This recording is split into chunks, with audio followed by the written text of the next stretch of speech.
Gilky Geckos. Happy Friday.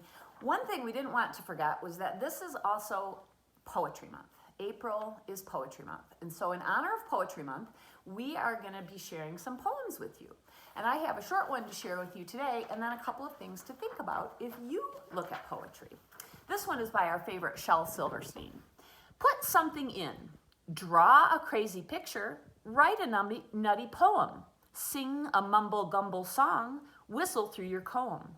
Do a loony-goony dance. Cross the kitchen floor. Put something silly in the world that ain't been there before. So just a fun little Shel Silverstein poem.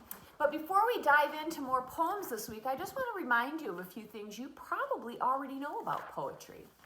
One thing is that we want to remind you that there are lots of different types of poetry. And some of you have read different types of those poems, and they're all fun. It doesn't always have to rhyme. Sometimes that's a surprise to kids, that not all poems rhyme. Another thing that's great about poems, you can write them about any topic at all. The whole purpose of them is just to describe and inform. They can be short, they can be long, they can express your feelings. And quite often, if you are a writer, you too can be a poet. A few things to remember when you're looking at poems, that you can look for rhythm scheme. Is there a rhyme in your poem?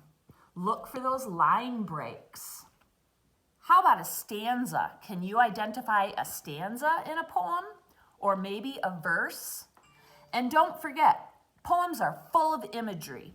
So imagery, all kinds of figurative language, helps bring those poems alive. I want to share with you a simple strategy that I use in my class when I'm having kids look at poems. And it simply has to do with this.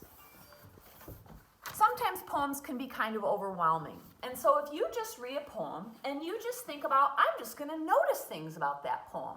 I'm going to notice what it looks like. I'm going to notice if it has some rhyming in it. I'm going to notice if there's a pattern that I can decide. You can also look at a poem and just think about connections. Have I done something like this before? Does it remind me of something that I've done before? Any way that you connect with that poem helps you understand it.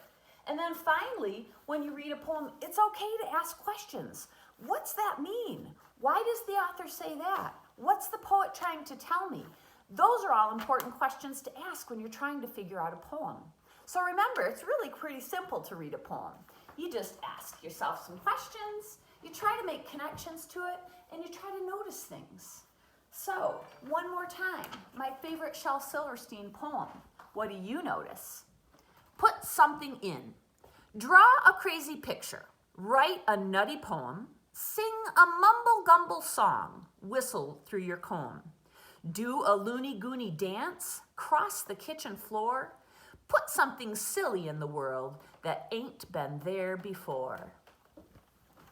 Happy Poetry Month, Gilky Geckos.